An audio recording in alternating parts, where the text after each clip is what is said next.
సంబంధించి ఒకసారి చూద్దాం. బడి పెట్టుబడి ఇది ఖర్చు కాదు, భవిష్యత్తు తరాల నిర్మాణం.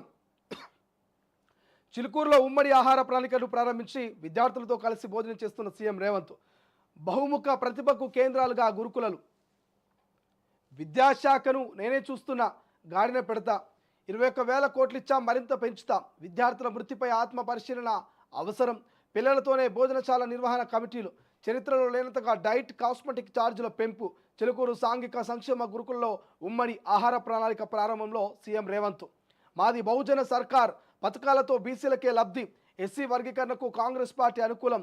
వారంలో జ్యుడిషియల్ కమిషన్ నివేదిక అంటూ రేవంత్ వ్యాఖ్యానించారు.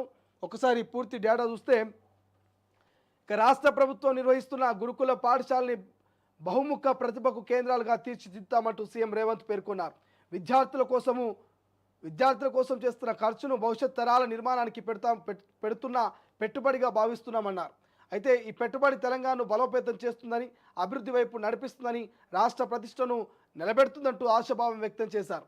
సీఎం రేవంత్ శనివారం రంగారెడ్డి జిల్లా మొహినాబాద్ మండలం చిలుకూరు సోషల్ వెల్ఫేర్ రెసిడెన్షియల్ స్కూల్లో కామన్ డైట్ ప్లాన్ను ప్రారంభించారు. ఈ సందర్భంగా మాట్లాడుతూ విద్యాశాఖకు 21,000 కోట్లు కేటాయించామంటూ ఆయన చెప్పినటువంటి పరిస్థితి. భవిష్యత్తులో ఇంకా పైసలు ఇస్తామంటూ చెప్తా ఉన్నారు. ఒకసారి దీని గురించి మనం మాట్లాడుకుందాం.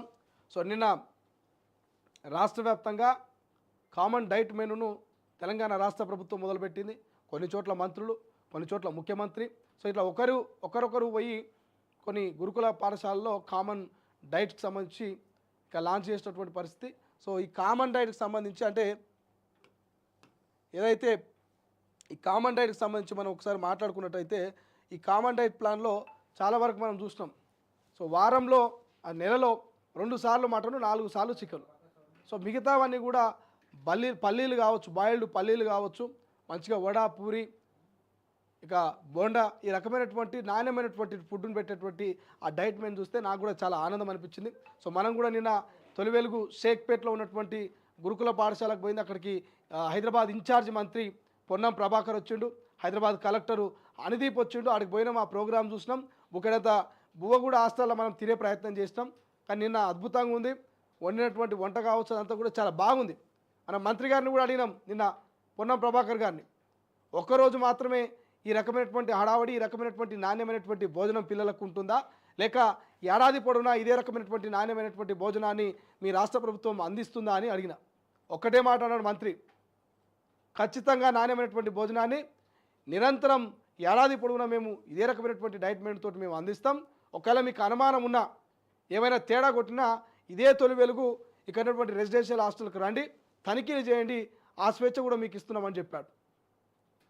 అంటే రాష్ట్ర ప్రభుత్వము మొన్నటి వరకు జరిగినటువంటి ఫుడ్ పాయిజన్లు కావచ్చు, మొన్నటి వరకు జరిగినటువంటి గురుకుల్లో అవినీతి అక్రమాలు కావచ్చు, వాటన్నిటిని కూడా ఉక్కుపాదం మోపే ప్రయత్నం చేస్తూ ఉంది. ఒక రకంగా చెప్పాలంటే 40% డైట్ ఛార్జీలు పెంచారు, 200% కాస్మెటిక్స్ ఛార్జీలు పెంచారు. కాబట్టి ఇది ఒక రకంగా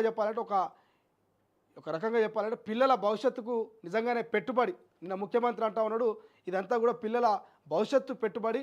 సో ఖచ్చితంగా ఖర్చు కాదు, ఇది భవిష్యత్తు తరాల నిర్మాణము, బడి పెట్టుబడి అంటూ చెప్తున్నటువంటి పరిస్థితి. కాబట్టి ముఖ్యమంత్రి విద్యాశాఖ నా దగ్గరనే ఉన్నది, సో ఖచ్చితంగా తాట తీస్తా అన్నట్టుగానే నిన్న స్వీట్ వార్నింగ్ ఇచ్చిండు.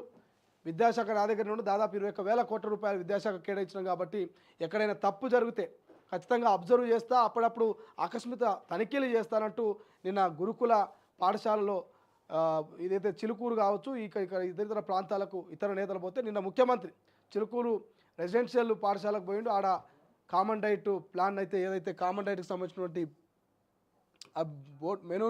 కామన్ డైట్ మెనూను అయితే నిన్న లాంచ్ చేయడం జరిగింది.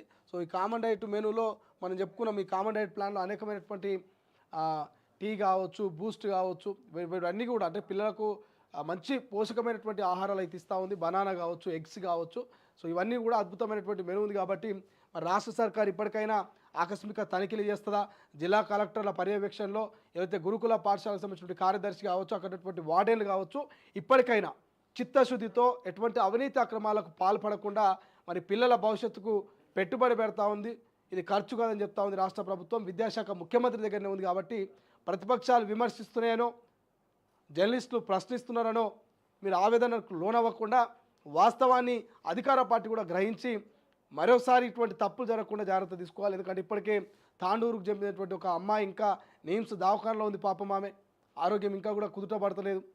సో 49 మంది ఇప్పటి వరకు రాష్ట్ర వ్యాప్తంగా గురుకుల చదువుకున్నటువంటి పిల్లలు చనిపోయారు. సో ఒకసారి రాష్ట్ర సర్కారు కూడా దీని మీద కొంత బలంగానే పోతున్నట్టు తెలుస్తోంది.